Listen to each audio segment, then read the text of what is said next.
What is life? Why are we here? Why are some people born into comfort, while others are born into hardship? Why do good people suffer, and why do evil people sometimes seem to prosper? And what happens after death? The teachings that follow are based on the Spirit's Book, published by Allan Kardec in 1857. Its contents were communicated by spirits of high degree, often called angels, through human mediums. Life begins with God. God did not begin at some point in time. God always existed. God is the supreme intelligence, the first cause of all things. Nothing can exist without a cause. The universe exists, so it must have a cause.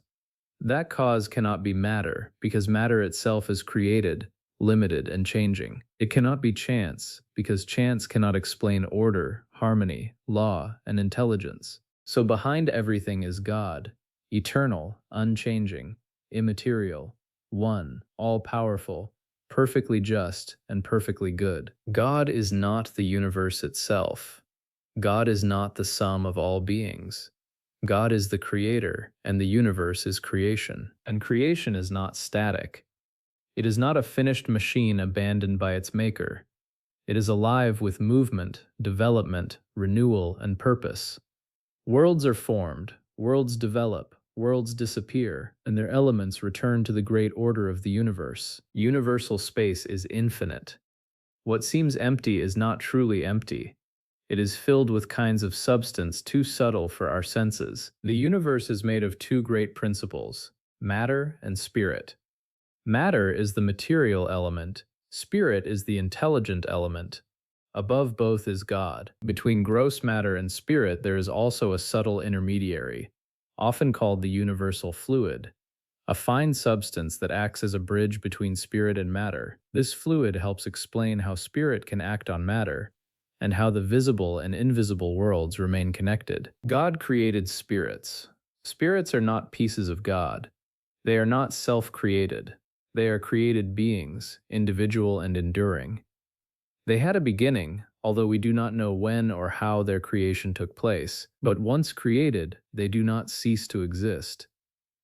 A body can die, a spirit cannot die. At their beginning, all spirits are created equal. Not equal in achievement, but equal in origin and possibility. They are created simple and ignorant, not perfect, not wicked by nature, not wise at the start. They begin like children of eternity, with freedom, the seed of intelligence, and the capacity to grow. All spirits begin with the same destiny before them: progress. Their mission is to advance. Their goal is purification, meaning a state in which selfishness, pride, cruelty, and every moral stain have been overcome. They must rise, little by little, until they become pure spirits, also known as angels. Why are they not created perfect from the beginning?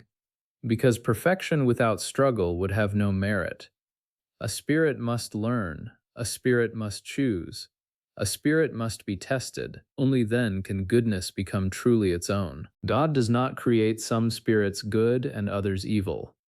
God does not create some to rule and others to be lost. What many people call Satan is not a rival power standing against God. In this view, Satan is a figure used to represent evil, not a being created evil forever. Still, there are imperfect spirits who remain stubborn in evil and try to influence human beings by suggesting harmful thoughts. In that sense, what many traditions personify as Satan or demons can refer to the action of such spirits, but no spirit is evil by nature or destined to remain so forever. Through suffering, repentance, expiation, and gradual reform, even the most evil spirits will eventually progress, though it may take a very long time. At this point, a question naturally arises. If this is true, why do religions, older revelations, and scriptures sometimes sound different? According to the Spirit's Book, the law of God does not change, but human understanding develops. Truth is given according to what people are ready to receive, and it must be expressed through the language, images, and mental world available at the time. God could have given one identical scripture to all people all at once, but he did not. Instead, revelation came at different times, in different languages, and among different peoples. That too may be part of divine wisdom. People do not learn everything at once, and people in different conditions do not need every truth explained in the same way or at the same time. That is why older teachings were often expressed through symbol, parable, poetry, and partial ideas. The spiritual truth may be real, even when the form is limited. So the problem is not always that earlier revelation was false. Often it was incomplete, figurative, or adapted to the understanding of people at that time. Human words are narrow. Invisible realities are difficult to describe. So people often spoke of spiritual things through earthly pictures. This also helps explain why ancient peoples could mistake created powers for God. Some worshipped the sun, some worshipped the stars, some gave divine status to the sea, the sky, or other forces of nature. Later monotheistic revelation like Judaism, Christianity, and Islam clarified that there is only one God and that created beings or powers must not be worshipped. In the same way, some traditions preserve certain truths more clearly than others. The idea of repeated lives appears more explicitly in Hindu scriptures such as the Bhagavad Gita. In later monotheistic scriptures, it is much less explicit. Instead, one more often finds language about return, rising again, or resurrection, which some have read as pointing toward reincarnation, though not as a full and clear statement of reincarnation. The same pattern appears with angels. Some scriptures, including the Quran, speak clearly about angels. In this view, angels can be understood not as a separate creation, but as spirits who reached purification. In that sense, angels aren't a different species. Becoming an angel is the goal and the end of the journey. The same principle applies to heaven and hell. Some scriptures describe punishment as hell with fire, but spirits are not material bodies, so literal fire cannot be the cause they're suffering. The true suffering is moral. Remorse, shame, frustrated desire, separation from the good, and the clear sight of evil done. Some scriptures describe heaven through gardens, rivers, abundance, and beauty. For people living in harsh earthly conditions, such images could speak powerfully. They gave the mind something it could grasp, but the deeper reality is greater than the image suggests. So later clarification does not destroy earlier revelation. It explains what was once expressed in forms suited to the time. Earlier teachings prepared the way for clearer understanding, and the differences among religious forms may themselves become a moral trial. They test whether people will respond with humility, justice, and charity, or with pride, contempt, and violence.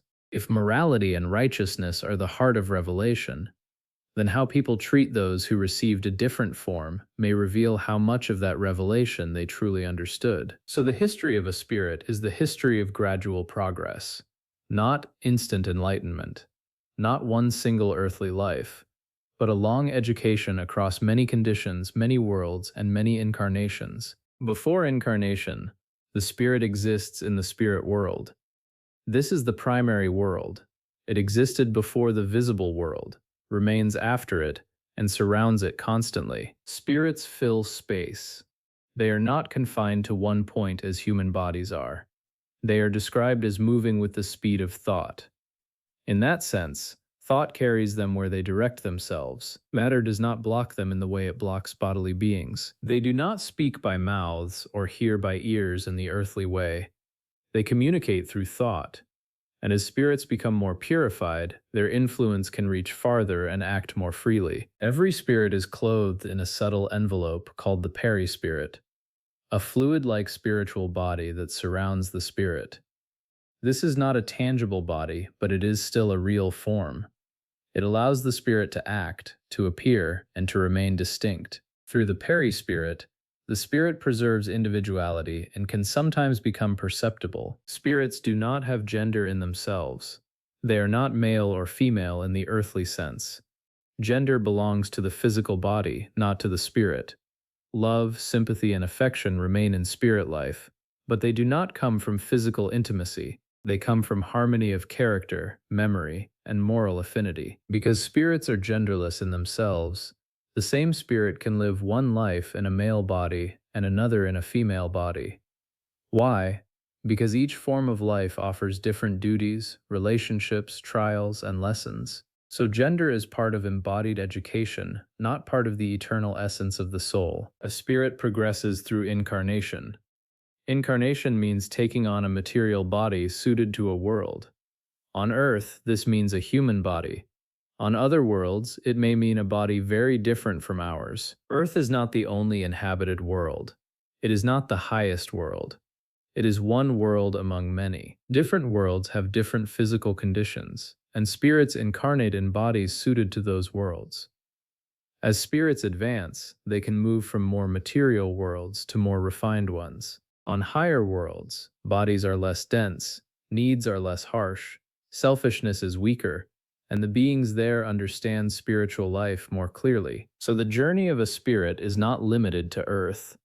A spirit may incarnate many times on the same world if it still needs the lessons of that world. Or it may move on to another world when ready. Some worlds serve as temporary stations for spirits between more settled stages. They are not permanent homes. They may be barren by earthly standards, yet still suited to the beings who dwell there. Earth itself once passed through such a stage, so life is not limited to the narrow forms familiar to us now. Incarnation has two major purposes: expiation and improvement. Expiation means paying for and repairing past faults and sins through the trials of life. Improvement means gaining knowledge, moral strength, and purification, meaning moral cleansing and steady progress toward goodness. Before a new life, the spirit often passes through a state between incarnations. That means it is no longer in a body, and has not yet entered a new one. In that state, it reflects on its past, sees more clearly what imperfections it still must overcome, receives guidance, and prepares for another incarnation. Before reincarnating, the spirit may choose the kind of life it will undergo. Not every tiny detail, not every event, but the general kind of trial. It may choose poverty or wealth, health or illness, power or obscurity, freedom or dependence, a difficult family, a short life, a body with severe limitations, a life among temptation, or a life of service. Why would a spirit choose suffering? Because from the spirit's point of view, earthly life is brief, but its consequences are lasting. A hard life may allow faster purification, meaning faster moral cleansing and correction. A spirit that once abused wealth may choose poverty. A spirit that once ruled harshly may choose subjection. A spirit that once caused physical suffering may choose a body that suffers. A spirit may also choose not only expiation, but mission, meaning a life taken on in order to help others. A more advanced spirit may accept a life in a difficult environment in order to help others. So not every hardship is punishment. Some hardships are chosen for growth. Some are chosen for repair, as if to pay for past mistakes or sins. And some are accepted for service. Still, the choice is not always fully free. If a spirit is too ignorant, too stubborn, or too blind to choose well, God may impose a life suited to its correction. So there is freedom, but not anarchy. There is responsibility, but always under divine law. Once incarnated, the spirit becomes what we call a soul. The soul is simply the incarnate spirit. The human being has three main elements: the body, the soul, and the perispirit. The perispirit is the subtle, fluid-like envelope that links the soul to the body. That union begins at conception. The spirit meant for that body is linked to it from the beginning. At first, the bond is still weak. As the body develops, the bond grows stronger. If it breaks before birth, the child does not live. The union is not complete until birth. So before birth, the spirit is attached, but it is not yet fully active in earthly life. In that sense, incarnation is not yet complete. Not every body lost before birth had reached a completed incarnation. The first cry marks the spirit's full entry into bodily life. From that point, the bond lasts until death breaks it. The body is an instrument. It is not the source of intelligence, conscience, or character. The soul already possesses its faculties. The body only allows those faculties to appear under material conditions. This is why a child's spirit is not less complete than an adult's. What develops is not the soul itself, but the organs through which it can express itself. Parents give the body. They do not give the soul its conscience, intelligence, or deepest tendencies. So a child may be young in body, yet older in spirit than the parents. Good parents may receive a difficult child. That spirit may need guidance for its own reform. It may also become a trial for the parents. Childhood is a period of adaptation. The spirit enters a new life under a veil. Its full character does not show at once. That is part of divine wisdom. Childhood makes the spirit more pliable and easier to guide. This is why education matters so much. Parents and teachers are not shaping a blank machine. They are helping an already existing spirit continue its progress. Sometimes a child dies young because that brief life completed what remained of an earlier life cut short. But that does not mean the spirit was already pure. Dying young is not the same as finishing the whole journey. The progress of that spirit is not complete. It enters another existence and continues its development. And for the parents, such a loss may also be a painful trial. A damaged brain can hinder the soul's expression without diminishing the soul itself. So mental illness is not proof of a lesser spirit. Sometimes such a condition is a trial or an expiation. Responsibility is also lessened when reason cannot act freely through a disordered brain. No other spirit literally replaces the incarnate soul in the body. But a person may still come under strong spiritual influence or subjugation. So some cases do involve spirit influence. In many cases, once called demonic possession, are really illness and belong to medicine. During incarnation, spirits remain free. That freedom is essential. Without free will, there would be no merit, no guilt, no growth. But incarnated spirits are not alone in their thoughts. They are constantly influenced by other spirits. Good spirits inspire good thoughts, courage, patience, and charity. Imperfect spirits may suggest selfishness, pride, despair, cruelty, envy, or sensuality. This does not destroy freedom. The incarnated spirit still chooses. The influence is real, but responsibility remains personal. You are not innocent just because a bad thought was suggested to you. And you are not good merely because a good thought passed through your mind. Your merit lies in what you accept, what you resist, and what you do. Every person also has the support of protecting spirits, often called guardian spirits or guardian angels. These are good spirits who try to guide, comfort, warn, and strengthen us. They do not remove struggle. They do not make our choices for us. They help quietly, often through conscience, intuition, inner encouragement, and good impressions. Life on earth then becomes a field of trials. Poverty can test resignation, trust, and envy. Wealth can test pride, greed, and selfishness. Illness can test patience. Power can test justice. Dependence can test humility. Family life can test affection, forgiveness, and duty. Social humiliation can break vanity. Loneliness can reveal what we truly love. The same outward condition can purify one spirit and harden another. A poor person may become bitter or charitable. A rich person may become generous or corrupt. An afflicted person may become patient or rebellious. So the trial does not save or condemn by itself. The spirit's response to the trial is what matters. If an incarnated spirit learns patience, practices charity, resists selfishness, rejects cruelty, masters pride, and freely chooses the good, progress becomes faster. If it gives itself over to vanity, hatred, greed, sensuality, injustice, and cruelty, progress slows. But progress does not stop forever. No spirit is forever shut out from advancement and purification. When bodily life ends, death comes. Death is not the end of the spirit. It is just the end of the body. The body returns to matter. The vital principle returns to its source. The soul becomes spirit again and returns to the spirit world. In the book Heaven and Hell, Allan Kardec, the same author as the Spirit's book, presents many reported communications from spirits through human mediums. In this view, these are not fictional parables. They are testimonies meant to show how different moral states can shape death and what follows it. The separation of soul and body is not always the same.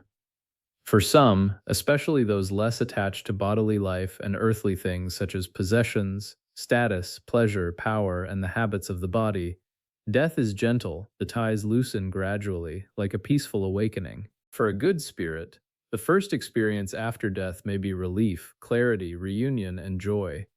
It is like a heavy burden falling away. That reunion may include spirits known on earth. A good spirit may be welcomed by relatives, friends, or other spirits it loved and recognized before. Death, in that sense, can be a return to familiar company. But reunion is not based on blood alone. It depends on sympathy, affection, and moral affinity. Those who are united by love and goodness draw near to one another more easily. Those separated by pride, hatred, or impurity may remain apart, even if they were family on earth. A few reported cases help make the contrast clearer. Some reported deaths are strikingly gentle.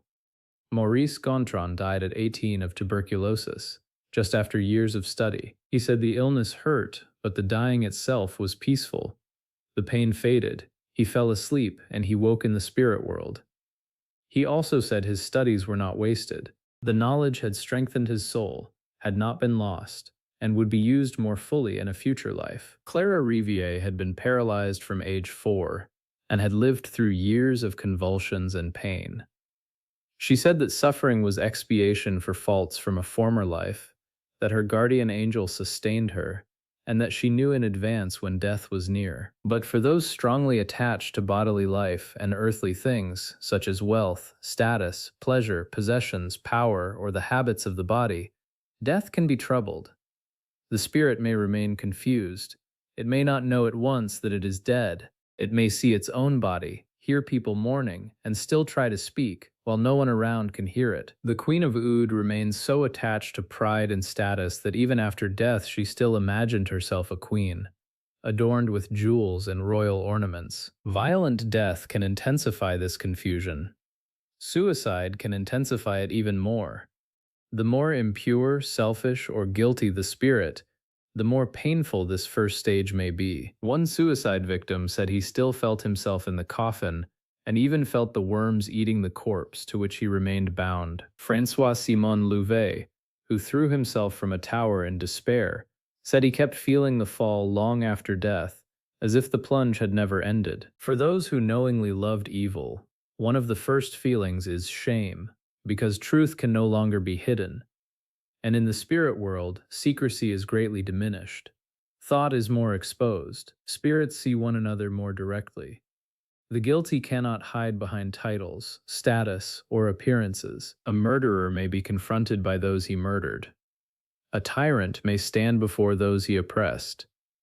A cruel person may feel, with terrible clarity, what was caused in others. This is part of spiritual suffering. The suffering of spirits is usually moral rather than bodily. This is what many people call hell, not a place of fire, but a state of suffering, remorse, and separation from the good. There is no flesh there to wound as the body is wounded.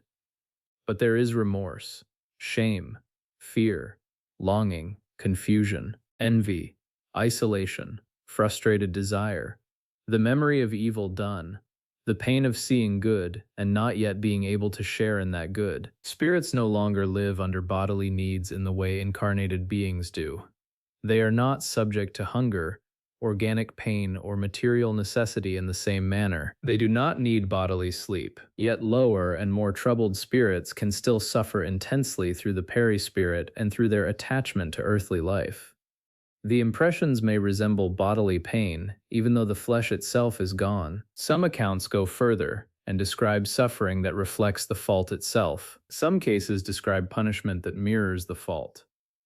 Jacques Latour, who killed for gold, said he saw his victims before him and even the gold stained with blood. Ferdinand Bertin, who in a former life had victims sewn into sacks and thrown into the sea, said he kept reliving drowning after death. Antonio B., buried alive after an apparent death, said the horror matched an earlier crime in which he had buried another person up alive. One former tyrant said that after a former life of cruelty, he remained attached to his decaying corpse, felt the worms consuming it, and later had to face the suffering of his victims before repentance truly began. Some spirits remain attached to old passions even after death. A proud spirit remains proud. A selfish spirit remains selfish. A sensual spirit still desires what it can no longer satisfy. Attachment itself can become torment. A miser still demanded his money back after death. He even gave his old address as if he were still alive. It shows how greed can keep a spirit tied to earth. Suffering in the spirit world can feel like an eternity, not because God has decreed endless torment for all the guilty, but because the spirit often does not see when its suffering will end. It feels no earthly clock. It does not measure time the way we do. And when there is no visible end, suffering can seem endless, but it is not endless in the absolute sense. No spirit is condemned forever with no path for progress. As long as the spirit remains imperfect, suffering continues. Some reports also describe spirits still acting around the living. Clara Riviere said the noises in her parents' house after her death were not meant to torment them. They were meant to help them, and even the neighborhood believe in the unseen and in another life. In another case, the spirit of a haunted house was said to be bound to the very house where he had murdered, reliving the crime in darkness until prayer gradually softened him. When the spirit repents, understands, and begins to repair, the path for progress opens. That repair may happen in spirit life, in future incarnations, or both. Some suffering spirits are helped by prayer. Some are softened by remorse. Some are moved when others forgive them. Some accept a new life of expiation, meaning a life designed to repay and repair past wrongs. Some undertake missions of repair. More detached spirits care little for the grave or the remains of the body. What reaches them more is loving remembrance, sincere affection, and prayer from those still on earth. So a family shrine, a photograph kept in remembrance, a visit to a grave, or even a yearly memorial day can have value if they truly gather hearts in charity and recollection. But the power is not in the picture, the place, or the date itself. It is in the thought, the love, and the prayer. Some spirits repair by entering lives that directly reverse their former condition. A once cruel ruler may return in humility. A miser may return in poverty. A persecutor may return under the same burden once imposed on others. Count Max said that after living as a proud noble who crushed the poor, he later returned as a crippled beggar on the same land he had once ruled. He even slept in the stables of his former castle. Adelaide Margaret Ghost described the opposite kind of expiation. After earlier lives in high position, where doing good cost little because she was rich, she asked to return in poverty and hardship so charity would require real sacrifice and help her progress more quickly. Even a formerly evil spirit may later help prevent evil in others. For example, a criminal spirit may warn future criminals. This is why earthly life is so serious in this view. Nothing is lost, nothing is hidden forever, nothing is without consequence. But also, no sincere effort is wasted. No repentance is useless. No spirit is abandoned forever. After death, many spirits spend time in this state between incarnations before reincarnating. There they study, observe, remember more clearly, and prepare. They may visit more advanced worlds briefly. They may regret what they wasted. They may desire to return quickly, or they may fear returning. But no spirit can delay its progress forever. Eventually, it must continue the journey, and so reincarnation begins again. Without repeated lives, many things would seem to make divine justice arbitrary. Why is one person born into health and another into suffering? Why does one begin with unusual talents in music, language, or mathematics, and another with severe limitations? Reincarnation answers that by showing life as a continuity, not a single isolated episode. What looks unequal in one life may be the just consequence of earlier choices, the means of needed repair, or the opportunity for further growth. In that way, reincarnation preserves both justice and mercy. Justice, because life is not arbitrary and suffering is not meaningless. Mercy, because no spirit is condemned by one life alone. A new body, perhaps male instead of female, healthy instead of unhealthy, attractive or unattractive, or weak instead of strong. A new family, perhaps in another country, language, religion, or race. A new social condition, perhaps born to wealth after poverty, or to poverty after privilege. That is why discrimination is absurd, whether based on language, religion, ethnicity, gender, race, or physical appearance. We are not permanently tied to any of these. As spirits advance, their love becomes less narrow and less tied to one nation or soil. For highly advanced spirits, the true homeland is the universe, and when they return to Earth, they are drawn less by place itself than by the souls with whom they share sympathy and moral affinity. A spirit may live one life in Judaism, another in Christianity, another in Islam, and later in some other religion. So the spirit is older than its present religion. What matters most is moral progress, not the religious label worn in one lifetime. No one should treat a person's current religion or form of worship as proof of permanent superiority. Usually, the spirit does not remember its past lives clearly while incarnated. This forgetfulness is described as an act of mercy. If people remembered every past fault, some would be crushed by shame, others would be inflated by pride. Relationships would be poisoned by memory. Instead, what remains is what matters most: tendencies, conscience, aptitudes, instincts, sympathies, fears, and the unfinished work of the soul. So a person does not remember everything, but a person carries everything important. This also helps explain why some children seem extraordinary from the start. A child may show unusual ease in mathematics, music, language, or some other art long before ordinary training could explain it. People often say God simply favored that child with a special gift. But if such unequal gifts were given without cause, divine justice would seem arbitrary. In this view, the difference is not favoritism at creation. It is prior acquisition. The spirit brings into a new life what it has already gained in earlier ones. So a child prodigy may be an old spirit returning with abilities slowly built across multiple past lives. A mathematical genius may have cultivated reason and number from past incarnations. A young pianist may be showing abilities already developed through long practice in earlier incarnations. That does not mean the child remembers those lives clearly. The memory is veiled, but the gain remains as aptitude, intuition, readiness, and unusual ease. So unequal talent does not mean unequal worth before God. It means unequal progress already made. As spirits become more purified, incarnations become less difficult. Trials become fewer and less tied to earthly conditions.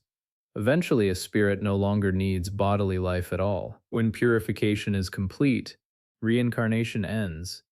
The spirit has overcome selfishness, pride, cruelty, and other serious moral stains, the faults that once held it back. That spirit becomes what is called a pure spirit. A pure spirit is not a different species. It is not a special being created above the others. It is simply a spirit that completed the long ascent. A pure spirit is often called an angel, so angels in this view were not created perfect at the beginning. They are spirits who reached full purification. They passed through lower degrees. They struggled, they learned, they purified themselves. They no longer need expiation. They no longer need reincarnation. And they are no longer ruled by matter or material desire. Pure spirits, or angels, are in a state many people call heaven. Not a place in the earthly sense, but the state of purified and happy spirits. Their happiness is constant, but not idle. They do not sink into passivity. They become messengers and ministers of God. They help guide lower spirits. They assist with human progress. They protect, inspire, and carry out missions suited to divine order. They can act across worlds. They can go where their work is needed. Their freedom is far greater than that of ordinary spirits. Their thought reaches farther. Their influence is wider. Their joy is deeper. And their whole existence is aligned with the good. To conclude, life is not a single accident between birth and death. It is a long ascent. God creates the spirit. The spirit begins simple and ignorant. It learns through many lives. It chooses or receives trials. It falls. It rises. It suffers. It repairs. It helps. It grows. And at the end of that long journey, it becomes pure. So what is a human being? A human being is not only a body. A human being is a spirit in temporary incarnation, passing through a world of trials. What is death? Death is not extinction. It is the release of the spirit from one stage of its journey. What is suffering? Suffering is sometimes consequence, sometimes correction, sometimes mission, sometimes warning, and sometimes a trial or preparation. What is the purpose of life? The purpose of life is progress, to become less selfish, less proud, and less cruel, less attached to bodily cravings, possessions, status, and material desire, more patient, more truthful, more charitable, more just, more loving, more free, and therefore nearer to God. That is how life works. Not as one short test ending in irreversible destiny after a single earthly life, but as a vast moral education under divine justice and divine mercy. Creation begins in God. The spirit begins in ignorance, and the end of the journey is purity.